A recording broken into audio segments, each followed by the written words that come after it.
Hello,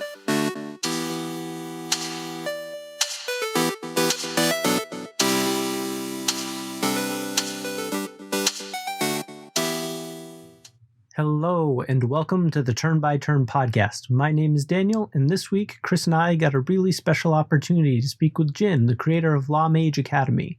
The other devs that we had the pleasure of speaking with this season we found by following along with Game Dev Twitter, but I was sort of a Lawmage Academy hipster, so this felt extra special. I've been following along with the game for years. I've played through all the different test demos and was liking and retweeting everything to do with the game. Sending him a message felt like a really big deal. When he finally messaged back that he was interested, I remember blowing up Chris's phone with happy messages that he had agreed to come on the show. If this is your first time checking out our show, we hope that you'll check out our other interviews and other game reviews as well. We hope you really enjoy this interview, and do yourself a favor and check out Lawmage Academy. All right, everybody. Today we were joined by Jin, the creator of Lawmage Academy, which I have played extensively through all the different demos that have dropped. I've been there from the beginning. I might be the biggest fan. I don't know. Jin, how about you tell us a little about yourself? Hi. First of all, thank you, Daniel and Chris, for inviting me for your podcast. It's an honor to be here. I'm very happy to be here and excited to talk to you both. To all our viewers and listeners, I'm Jin, or my developer name is Verinius, and I'm the creator of Lawmage Academy. I'm from the Philippines, and my day job is a human rights lawyer. So, but I work from home. There's a flexible working time schedule, so I'm able to work on my game in my free time. And it started out as a hobby. It actually still is a hobby. Like, I'm not making a salary out of making a game. So that's me so far. It's my introduction usually. And once again, it's nice to meet you both, and everyone who's listening right now. Thank you for listening into this podcast. Yeah, we're happy to have you on. So, real quick, just so you know, some of your fellow indie developers were telling us that we should hit you with some law questions. They were trying to set you up. Well, I'm from the Philippines, so my answer is going to be based on Philippine law. Okay. Yeah. Right. Anyway. All right. So all the Philippines listeners, here's a source for you. Support the game by supporting the law practice. So is Lawmage Academy your first game? Yes, actually, it's my first game. I started in about 2018. It was a summertime. Oh, summer is different in the Philippines. So it's about May 2018 in the Philippines. And Steam suddenly had over the weekend, a free trial of RPG Maker MV. Now, I've never heard of RPG Maker before. Like some people have played the very first RPG Maker since 2000 or 1990s. I've never heard of it, right? So I thought, hey, this seems like a cool game, because I thought it was a game. So then I tried it out. Apparently, it's like you can make your own game. And I was like, okay, so is this like Mario Maker? Is this like a map editor, like in Warcraft 3 and where they made Dota? I thought that was it. And then I realized, it really is a game engine, but it has some characters in it, some monsters in it already, and I thought it was fun. And I've been waiting for a kind of game where it's like Persona with magic school theme, sort of like Manakimia. I love that, by the way, Manakimia, which is a spin-off of the Atelier series made by Gust Studios. It's an alchemy school, but there are some things in Manakimia that I wish they polished further, and that's why I was hoping for some game studio to make a game about a magic school, but with Persona elements and Octopath Traveler elements and other different elements, like Suikoden elements as well. But instead of just waiting for it, hey, there's RPG Maker. I think I can make it here, so I'll just go for it for fun. And that's where my journey started. And at first I was taking screenshots, showing it in my personal Facebook page. I made a little album about it, showing the progress, being proud about my friends. At first, like, not many people noticed it because, it was, what is it? It's just nothing, it's a simple thing. But over the course of time, I was proud of it. I was proud of it. I was making a game, despite being for fun while being a lawyer, and I was looking at YouTube tutorials about RPG Maker MV. There are popular content creators in the RPG Maker community, and like Driftwood Gaming, some random dude. His name's really some random dude. Yanfly, of course. And so I watched their tutorials, and then after that, I watched some other game dev channels like Ask Game Dev, one of my favorites. Ask Game Dev, extra credits for some. I think that's the name, extra credits. They have some series on game design, so they game design philosophies. And that's where I got introduced to game design philosophies. Like, is backtracking a good idea? Things like that. Is what about open world elements? Things like that. And that's where I started learning. I don't have any formal education on game development. I don't have any formal education on coding or pixel art or anything. So I just learned it all from the internet and trial and error, and just learning as I go. So this is my first game, and I still have a lot to learn, by the way, because apparently RPG is like, if you're a new game developer, you won't start with an RPG normally. If people will tell you to start small, start simple, and one of the recommendations, start with Pong, the one with the ball, and then you try to block, because that's easy. It's the first video game I think ever made, at least one of the first. And then you go to racing, and then RPG is like 7th in the list out of 10. I didn't know that, right? But I do know it's not gonna. I didn't know it was gonna be that complicated. I knew it was gonna be complicated, but I didn't. Even now, I'm still grasping how big the undertaking actually is. So it's not just as simple as just make some monsters, just make some characters, stuff like that. Make some weapons and armors, give them stats. There's so much more to it than that, and I'm still learning. And so I've been making it since 2018, I think, or 2019. So it's been quite a few years already. So yeah, it is my first game, and I'm glad that people are playing my first game. It's more than I could ask for, really, just to have some people play it and actually enjoy it. I think that a lot of people would be really shocked to hear that, just because it looks really, really polished. Even just seeing like the screenshots of it, the UI is so clean looking.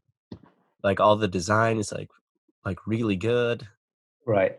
So, what's like the elevator pitch or like 2-minute summary of like what Lawmage Academy is? Oh yeah. So the elevator pitch is that Lawmage Academy is a magic school role-playing game where you craft spells, make potions, make friends, and go on adventures as you discover the dark secrets of Lawmage Academy. That's the elevator pitch.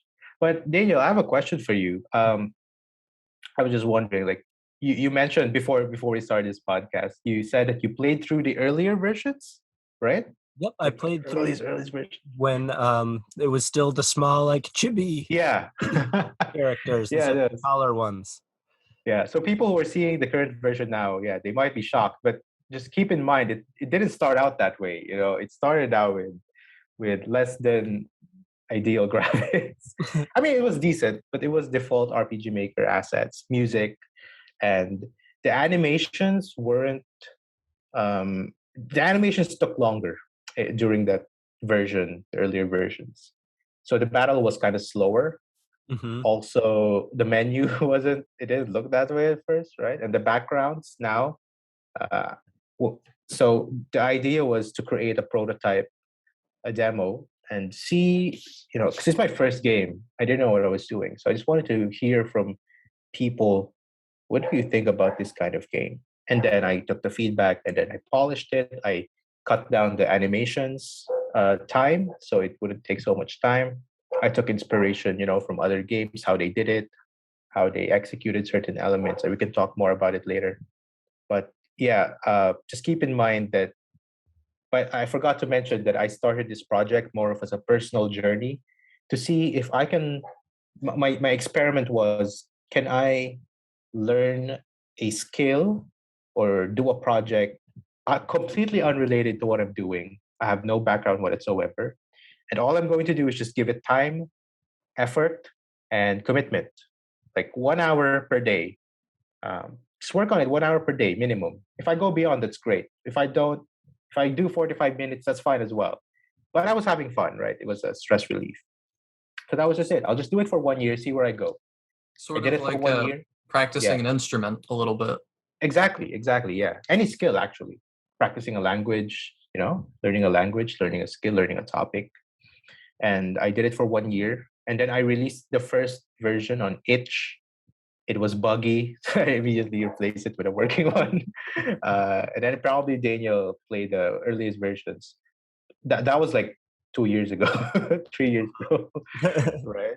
And yeah, and then I was expecting to do this, to do this seriously. I really thought I was gonna stop after the demo period, but then it was so well received, and I got invitations to showcase it in the Philippines, one of the gaming conventions. And that's when the industry really opened up to me. That's when my eyes were opened that this might actually lead somewhere. So I decided to learn pixel art using the same philosophy. I'll just give it time, effort, and commitment.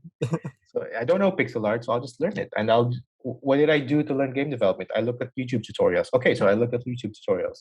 And at that time, I was in Twitter. I made my own Twitter account for the first time. My earlier ones weren't active, so I wasn't really using it. And then I followed some pixel artists, but I also made friends, game developer friends. So I was able to talk to them about getting feedback from my art, how to improve, things like that. And that and that's the same way with the menus. The menus apparently required a little bit of coding knowledge, programming knowledge. I did the same thing. I went to YouTube, I went to some websites. I'm not very good at pixel art or coding, but I know well enough to to do that for my game. That was my only goal, right? When I started pixel art, I told myself, I just want to make characters, not backgrounds, not landscapes, just characters, not items, or maybe some items, and then characters. So I had a very clear limitation. So I was focused on what I wanted to do. Same with coding. I just want to do the menus. I don't want to make a website. I don't want to make a software, right? So that's how the journey began. And the elevator pitch. We were talking about the elevator pitch. I had to learn that 1 week before the gaming convention that I mentioned earlier. I realized what do you have to do to prepare for a gaming convention? It was all in YouTube, from Ask Game Dev and Extra Credits and other YouTube videos about it. So I had to learn it as well. So anyway, that was a bit of a segue for my pitch. But yeah, great question. So all the characters and like monsters that you fight, you've designed all of those yourself? Sorry. Well, RPG Maker MV has some template monsters already.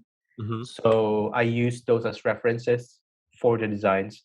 So the bats and the plants, for example, I tweak them a little bit. I didn't trace them, but I did like, okay, so the curves go like this, and then the fangs go like this. I just approximated it, and then I zoomed out. I would zoom out and look, something's off, so I'll fix a little bit until I'm satisfied. It doesn't have to be perfect, but it has to be like satisfying. The characters in RPG Maker, the small ones, are pixel art. So I was able to take the color palette of those characters and use it for my game. So I didn't have to think about the color palettes for pixel art anymore. So just to remain consistent. So that helped save a lot of time and effort as well. And then I asked help from my artist friend, because I had almost no skill with drawing, physical drawing. So I would send him sketches as best as I could. I want the plant to look like this. Could you sort of fix it up a little bit? So I would send a revised sketch. It was very kind of him. His name's Raven, Skeletal Raven Arts on Twitter, Dark Zido. And so he helped me and for free, and I really appreciate it for him. And he would give me feedback, and that's what I would use as basis for the pixel art monsters. So I would get some help here and there whenever I can. I have some idea, but what are the main inspirations for Lawmage Academy? Oh yeah, I'm really fascinated. I like the idea of the four houses in Harry Potter, the four houses thing, and I like the colors. Not a huge Harry Potter fan. I've never read the books or anything, but I just love the idea and the concept. So that for the theme, but as you know, the story is completely different though. Yeah. And so I wanted that theme, but with Persona elements. So Persona 4, Persona 3, with the friendship mechanics. If you've ever played Persona, you know what I'm talking about, like the social links. You have to spend time with your friends to make them stronger, build relationships. And then there's a day and night cycle, which is also taken from Persona because there's some RPGs with a day and night cycle, but Persona does it in a structured way. It's you don't have minutes or hours. You just have phases in the day. So in that way, and then you have a calendar. And that calendar, what I really like about the calendar system is that it forces you to keep going. I wouldn't call Lawmage Academy an open world game. I would still call it a linear game, but with open world elements. And the reason for that is because the game forces you to go straight from day 1 to day 30 to the next month, right? That's what it means to be linear from point A to point B. But within that day, you can do whatever you want. So in that way, I incorporated some open world elements, which I like about the Persona series. As for the battle system, I took inspiration from Octopath Traveler. I was sort of thinking of going to the Persona route, but it wasn't like I wasn't completely sold on it yet. I mean, in RPGs, monsters would have weaknesses to different elements, stuff like that. Mhm. Uh, but I wasn't sure yet if I wanted what Persona did. Like you hit them with a weakness, they would be stunned immediately. And then I kept hearing about Octopath Traveler. Um, I saw people liking it, so I gave it a shot. I bought a Switch specifically for Octopath Traveler at that time, uh, and then I liked it. I liked how they did the battle system. So fortunately, there's a plugin. Someone made a plugin for RPG Maker MV, emulating that kind of mechanics in Octopath Traveler. Saved me a lot of time and effort. So I availed of that plugin and incorporated that, and also Manakemia for the crafting mechanics. The Atelier series heavily goes into the alchemy system and the crafting. I didn't want something that complicated. I just wanted something simple. But what I really like about Manakemia is how you can gather ingredients in the overworld. Like when you go out of the school and you go to a dungeon, there's some spots where you can collect ingredients like grapes, water, mushrooms, fruits, and monster drops as well. So I like that idea because you're doing something productive. When you go to a battle, you're not just battling, but you're also doing something else. So that was the idea behind it. So I really like these little elements from different games. Those are the main three, and I wanted to incorporate that in my own game because I just thought it would be fun. It would be something that I would want to play very much. So those are my top three inspirations. Of course, there are inspirations from a bunch of other games like Fire Emblem Three Houses for the calendar system, how you spend time with the like I was studying how they would make sense of the dialogue because there's an option where permadeath can be availed of if your character dies. Like I think in the hard mode, if your character Mhm. dies, it's permanent. So how do you incorporate that in the dialogue? And the dialogue would still make sense. What if three people died and you reach this point in the story where three people are dead? How would you execute that? And then I was studying the dialogue, and yeah, even if you took away that dialogue, it's still gonna make sense because the characters are just reacting to what the main player is just saying, stuff like that. So I had to learn. So I would do things like that, get inspiration from other games I've played. But I can't remember all of it right now, of course. But the top three definitely Manakemia, Persona 3, Persona 4, and Octopath Traveler. I know that Fire Emblem Three Houses is one of my favorite games, so Nice. maybe that makes me predisposed to liking your game since it has like some, Probably, yeah. even though I like it a lot as well. the Nice, nice. the execution is way different. So it's Yeah, fun to, like, yeah. play a different version because I think Yeah. yours is superior in some ways. Oh, that's a huge, a Which big like deal. sounds intense, obviously, or like I'm blowing smoke, but like it's very impressive, and like I appreciate that you can go along and get the story, but there's a lot of other things you can do too. In Three Yeah, Houses, a lot of like everything sort of feeds back into your main story, like almost like too much. So yeah, it's really fun that with yours you can spend a day going to talk to your friends and like yeah. building the relationships and secretly boosting their attacks and stuff as well. I also had issues with the Three Houses calendar system a little bit, and that you always get your mission on the first of the month, and then sometimes it's like, this is super urgent, you need to deal with it immediately, and I'm like, I got 30 days of grinding to do, I'm sorry. Yeah. Right. So I get what you're saying about that, and what I really like. Another thing I just remembered. What I like about the Fire Emblem Three Houses was the Paralog mission. They also did that for Valkyria Chronicles 4. I wasn't able to play 1, 2, 3, but they also had some sort of Paralog missions. So Fire Emblem Three Houses came way later than Octopath Traveler, right? And I was already developing my game. So when I played, I was very happy. I liked it. And now actually, I want to do something like that, those Paralog missions where you're required to take on certain party members so that they don't feel left out. Plus, also you get to know some about their backstory, and you get to use other characters as well. And then that also boosts some of their powers. So I'm planning to do something like that for Lawmage Academy as well, because I really like how I like the concept of it. Of course, I can't do it exactly as how they did it because my game's completely different. But I'm very excited to implement that in my game. And the challenge now was trying to tie up whatever happens in those Paralog quests, trying to tie it up with the main story. Because I noticed in Fire Emblem Three Houses, whether or not you play the Paralog, it doesn't really reveal much about the main plot. It just reveals something about the character's backstory, and you get an extra weapon, but it doesn't really tie in much with the main story. It ties about the past of the character, but not really about the main story. So for me, what I want to do is tie it up really to the main story. I think I can pull it off. Of course, the balancing act is, if players don't do it, are they going to miss out a lot? That's a challenge. Because not you can't expect all players to clear every content right off the bat first playthrough. I'm not expecting that, but so I have to be careful that not to make these quests too important, but still rewarding. Like if you do it, it's gonna give you more information. But if you don't do it, no big deal. You're still gonna be able to follow the main story. But I think I'll be able to do it. So I'm excited to do that and see what people think about it. Awesome. Talking about adding new mechanics, I think is a great segue to our next question of, do you have an anticipated release date yet?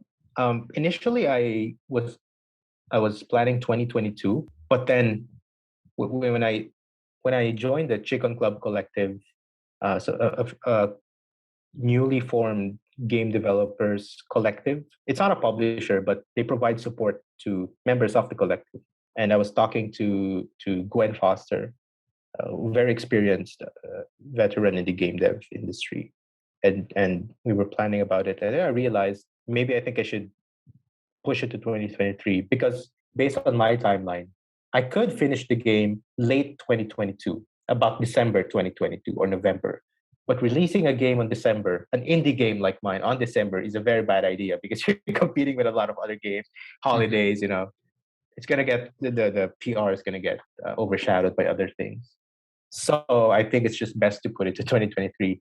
And meanwhile, while waiting, I could fix some bugs, get more feedback from other people, just keep polishing the game. So I think more time, no pressure. It's not like I have the luxury or the privilege to have my job so that I could work on my game comfortably in its own pace. So I'm not pressured to do it, because for some indie devs, when you take a publisher, you get their money, and then you're really pressured to finish it on time.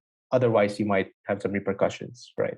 Mm-hmm. So fortunately, I don't have that kind of problem, which is what I like. That's why I try not to accept any publishing offers yet, unless I really need it.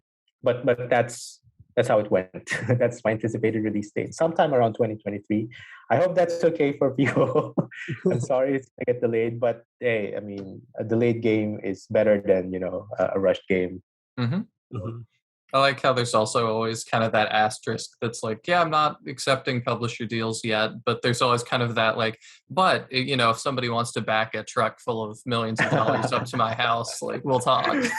Actually, I'm like, I don't know about you guys, right? But if I'm not that comfortable taking money from other people, because it then has that sort of pressure, right? Unless it's a donation, a small donations I get from Itch every now and then. It's very useful to pay for the art, like $5. I'm not even expecting donations, but so I always get surprised when people donate. Sometimes they donate money that's like a few people have donated money that's good. That's as good as a full game, a AAA game, like $60. And maybe for some people, $60 is a big deal, but for me, who's an unknown game developer in the Philippines, someone paying for your demo, it's not even finished yet, $60.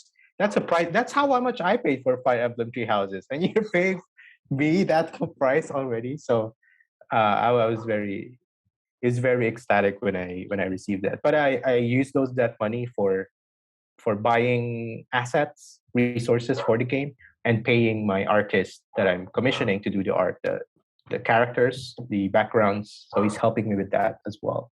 So thank you for that. But yeah, I mean, publishers, millions of dollars. I'll probably say no to that right now. Yeah. All right. So is it mostly going to be for Steam? Do you have any like grandiose? It seems like it might be tailor-made for the Switch in some ways. Yeah. Any big plans or hopes? My focus is to finish the Steam version first, PC version, because when I listened to some advice in YouTube, there's this one game I forgot. It's this Mega Man crowdfunded game. Forgot the name. Oh, Mega Man, I know what you're talking about. Number something. Mighty Number 9. Yes, like that. Yeah. The blue guy, I believe, right? One of the experiences was they had a Kickstarter, and the stretch goals was if they hit this goal, we'll port it to PS Vita. If we hit this goal, we'll port it to PlayStation. And porting for these different platforms take a lot of time and effort. So when they did that, of course they were pressured because they took people's money already. And as you know, the game didn't meet people's expectations. Let's just put it that way. So I don't want that. That was Mighty Number 9, by the way. Mighty Number 9, yeah. It did eventually get released, and people did get the product, but it never. Not a lot of people were happy about it, I think. It didn't live up to the Mega Man legacy, right. I think, that people wanted. Live up to the expectations, but it's still a pretty decent game. But yeah, I think one of the reasons why is because they were trying to port this game to many different platforms, even though it's not yet finished. Mm-hmm. And it's not like they're a AAA studio with hundreds of employees, right? I don't think they were that big. So for me, I'm just one person. I'm not going to do that, of course. So I'm just going to focus on Steam. But if the opportunity arises, I would love to port Switch and PlayStation or Xbox, whatever. We'll see. So I'm open to that, and I will, of course, do my part to seek out that opportunity. But for now, I'm going to focus on Steam first, and then we'll see about Switch. Mm-hmm. I noticed, too, a lot of games don't work on Mac. And I know that's something that Daniel runs into quite a lot. So it's really cool that yours does. Are you guys using Mac as well? I'm not. I am. Okay. Well, a lot of demos.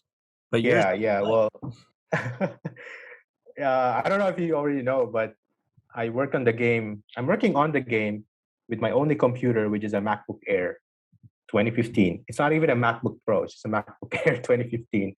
My dad bought it for me when I was in law school to work on my thesis. He bought a Mac, so I couldn't play games. Well, now I'm making games with it. So, I'm saving up for a PC because I think this one's dying out. And I mean, I like a laptop, so I can bring it anywhere. And the Mac, it's decent, and it can deploy versions of the game for the Mac OS, provided that you have a Mac. So that was an extra bonus because I can test my own game in my own computer, right? Is Steam and Itch the best places to find you? So best way to find me is on Twitter at Lawmage Academy. Mm-hmm. You can also find me on Facebook, Lawmage Academy. Steam as well.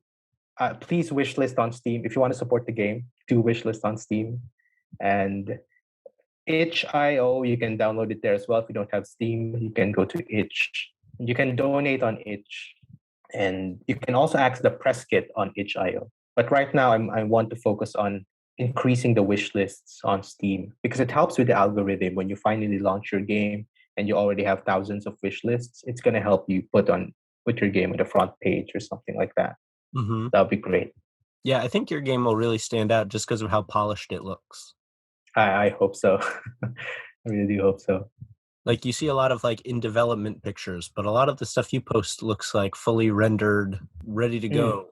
So I give credit. I give credit to that to my artist. Like, oh, have you played Final Fantasy Tactics? I have not. Final Fantasy. No, not yet. Oh, never. Oh, okay. Not yet. So, It's on my list. Okay, good. You can. It's. I think it's available on mobile as well, so you can play it on your phone. But anyway, when we were talking about the title screen, the box art for the game, I talked to my artist about it, and he gave me some. He gave me an initial draft. I didn't. To be honest, I didn't like the initial draft. It looked too much like too RPG like. You know, it's sort of okay. So in the when you're making a title design or something, I heard advice that if you look at first person shooters, you look at their box art. First person shooters, there's a certain aesthetic that they follow. RPGs, there's a certain aesthetic that they follow, right? And I noticed it. Like when they pointed it out, I was like, oh yeah, RPGs actually do sort of Final Fantasy. Look at their title box, their box art. Look at Atelier Iris, the Atelier series. Look at every other JRPG. The way they do their titles, it's very similar, right? And that's where players know, like first look, you know it's an RPG. You know what to expect. That's the reasoning behind it. So when the artist sent me his first draft, I was like, I think it copies too much. There's too much Final Fantasy vibes here. I'll send you some references. I sent him Persona 4 box art or art graphics, and I sent him Final Fantasy Tactics, and I said like, okay, think Persona 4 and Final Fantasy Tactics, but try to create it like it's an invitation letter to the school. So I want a parchment paper background so that when people buy the game, it feels like they're getting an invitation letter to Lawmage Academy. I'm getting goosebumps. But we were talking about it.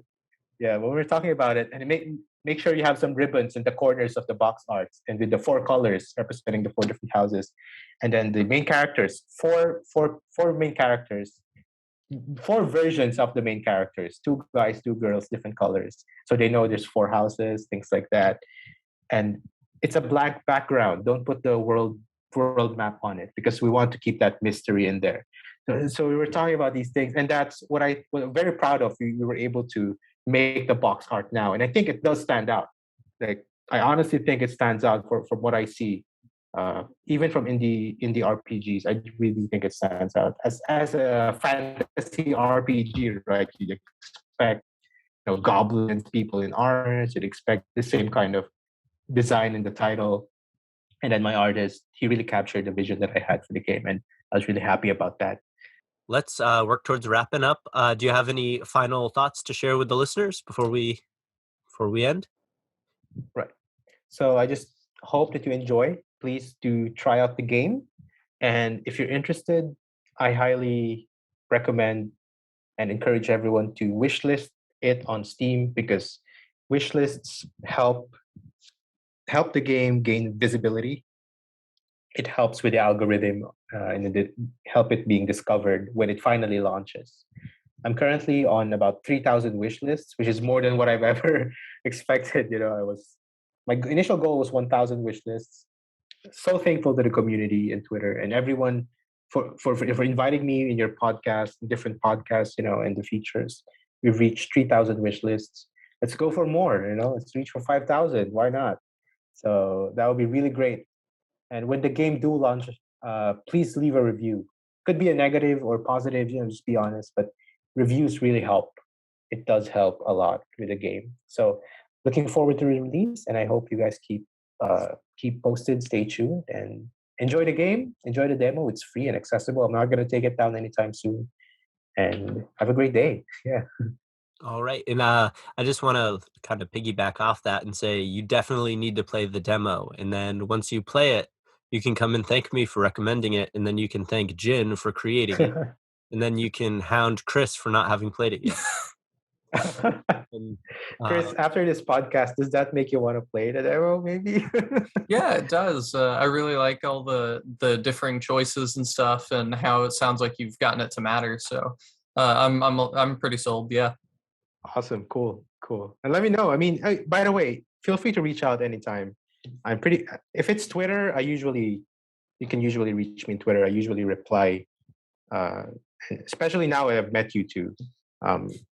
Anytime. If you want to do another podcast episode or whatever, if you want to do like a game dev related podcast, you're looking for someone to invite last minute, you can feel free to invite me. I'd be willing to help you out and share the link with me as well so that I can share it in the Lawmage Academy account. Hopefully that would get in more viewers for us. So yeah, thank you so much. Definitely. Thank you. Thank you so much for coming on. Yeah, no problem. All right. Thank you. All right. Bye-bye. Thank you so much. Bye, everybody. Thank you so much for listening to our podcast. If you want to chat with us about RPGs, retro games, or just life in general, you can message us on Twitter at the Turn by Turn Pod. A 5-star review and comment on Apple Podcasts would be greatly appreciated. Thank you again for supporting the show, and we'll talk to you next week. Bye.